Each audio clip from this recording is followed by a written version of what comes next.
बुंदेलखंड अपनी समृद्ध संस्कृति, परंपराओं और लोक उत्सवों के लिए जाना जाता है। यहाँ हर त्योहार पर आस्था और आनंद का अनोखा संगम देखने को मिलता है।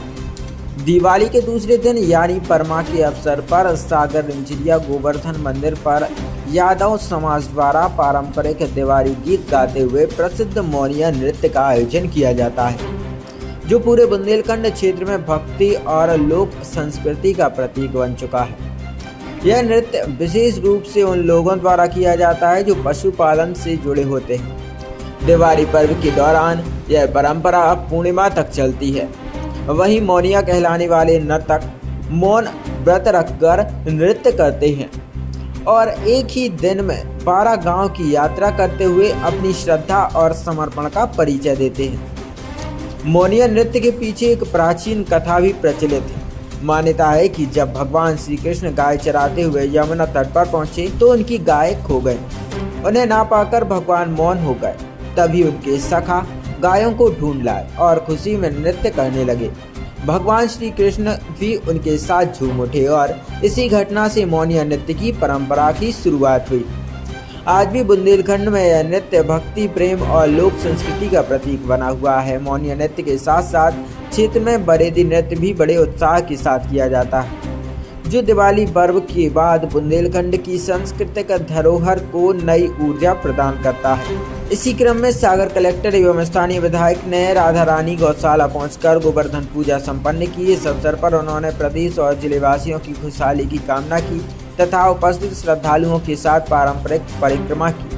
दिवाली और मोनिया नृत्य जैसे लोक उत्सव आज भी बुंदेलखंड की पहचान है, जो पीढ़ियों से चली आ रही भक्ति, संस्कृति और एकता की जीवंत मिसाल पेश करते हैं।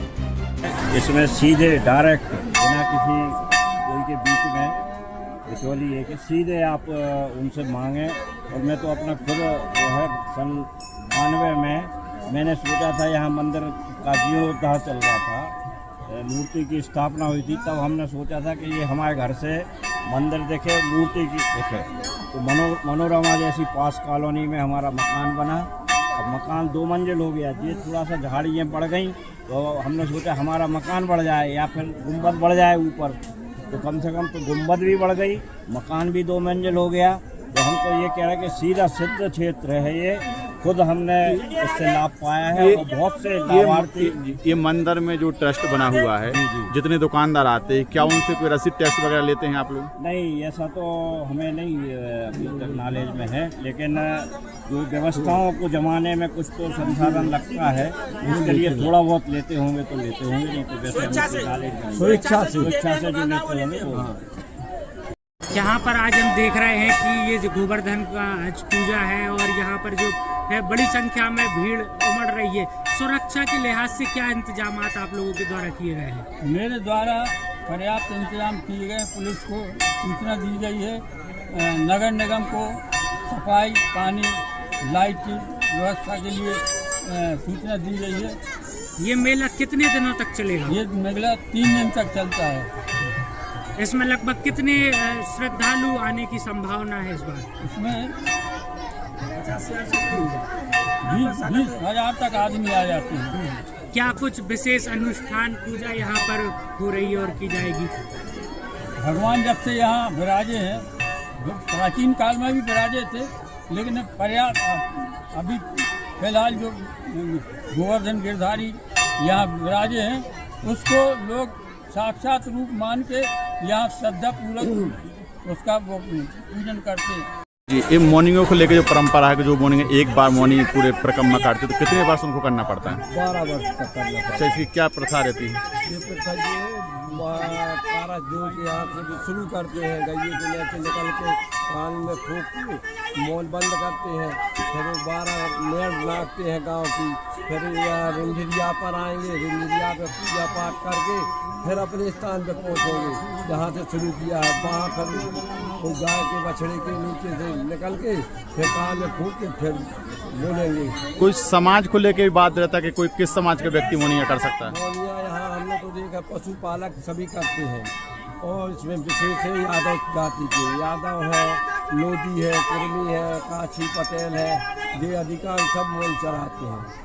और ये 1992 में हुआ था। पहले यहाँ एक पंडित जी बैठते थे, केवल भगवान की मूर्ति ले आके यहाँ रखते थे। तो यहाँ हम लोग जब आए तो देखा, उनको बताया कि इसमें दरवाज़ा क्यों नहीं है, तो वो कहने लगे कि अब यहाँ नहीं लग सकता। हमने क्यों नहीं लग सकता, तो कहीं नहीं हम लोग लगवा दें, तो कहीं नहीं होगा। तो फिर हमने वकील साहब लोगों को इकट्ठा किया, ट्रस्ट बनाई। 1992 में यहाँ एक वनभोज किया, वनभोज करके सबको इकट्ठा किया, यादव समाज को इकट्ठा करके फिर यादव समाज की 1992 में ट्रस्ट बनी। फिर माँ साहब जो खड़े थे, इनने अपने बच्चे की स्मृति में जी मूर्ति दी, और मूर्ति के बाद भी इनने अपना पूरा पूजा पाठ का खर्च इनने उठाया। बाकी अपनी यादव समाज में सहयोग करके पूरी धूमधाम से यहाँ मूर्ति ले आए। विराजमान की बच्चे पे 3 दिन का मेला हो गया, और एक वो औरिया में का भी मेला लगने लगा। ये आज जो गोवर्धन का कार्यक्रम हो रहा है, यहाँ पर कितनी संख्या में श्रद्धालु शामिल हुए और ये कब से ये कार्यक्रम चला आ रहा है? ये कार्यक्रम 400 वर्ष पुराना है। जब अपना सागर बसा था 1730 में, सबसे पहले महाराष्ट्रियन लोग यहाँ आए थे। और ये पथरिया मौजा पहले से था, ये पथरिया मौजा में पहले आता थे। पहाड़ जो है ये पथरिया मौजा, और ये स्थान गोवर्धन स्थान जो है तब से यहाँ प्रसिद्ध है। यहाँ बाजू में कश्यप और भगवान के चरण बाजू में बने हुए हैं। यहाँ जो है मोनिया जो आते हैं तो वो गौ सेवक कहलाते हैं। एक्चुअली गौ सेवक सुबह गाय के नीचे से निकलेंगे और 12 गांव का राउंड लगाएंगे, 12 गांव के मंदिरों पे दर्शन करेंगे। वो शाम को पुनः गौ से उल्टी साइड में निकल, अगर दाहिनी साइड से निकलेंगे तो शाम को बाईं साइड से गौ के नीचे से निकलेंगे, तब वो बोलेंगे। पानी वो पिएंगे तो मुंह में तिनका दबाएंगे, तिनका दबाने के बाद थाली में या नदी में खुले में पानी पिएंगे। बैठेंगे तो लकड़ी के ऊपर बैठेंगे, ये उनका सिद्धांत होता है। 12 साल में तो वो लोग जो सिद्धियाँ प्राप्त करते हैं, वो पशुधन की रक्षा के लिए जो मंत्र रहते हैं, उन मंत्रों के लिए वो लोग सिद्ध कर लेते हैं। जैसे सांप झाड़ने की विधि, बिच्छू झाड़ने की विधि, गोहेरा झाड़ने की विधि, स्थान बांधने की विधि, तो उस स्थान पर कभी जानवर नहीं आएगा। जैसे यहाँ की भस्मी है, भस्मी जो ले जाएगा अपनी सार में रखेगा, तो उसकी सार जो है, गौशाला जो उसकी है, वो गौशाला कभी खाली नहीं होगी। दूसरी बात, वहाँ कभी कोई जहरीला जानवर उनके जानवरों को नहीं काटेगा। ये सिद्धांत। ये जो मंदिर है, ये कितना प्राचीन मंदिर है? ये 400 साल पुराना है, और यहाँ गोवर्धन स्थान पे तब से मेला लगता चला है। सन 92 से हम लोग यहाँ आए हैं, तो 92 में ट्रस्ट रजिस्टर्ड कराया था, रजिस्टर्ड ट्रस्ट है ये। और यहाँ एक अच्छाई बात यह है कि हम लोगों ने ट्रस्ट में ये लिखा हुआ है कि ट्रस्टी का वारिस ट्रस्टी नहीं होगा। जो स्थान पर भक्ति करेगा, सेवा करेगा, वही ट्रस्टी होगा। ये यहाँ का सिद्धांत है। और तब